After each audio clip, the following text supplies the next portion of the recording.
Bismillahirrahmanirrahim.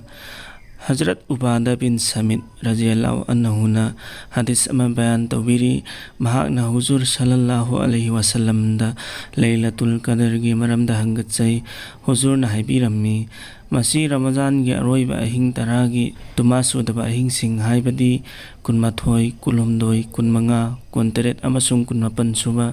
natraga Ramadan gi aroiba ahing da oi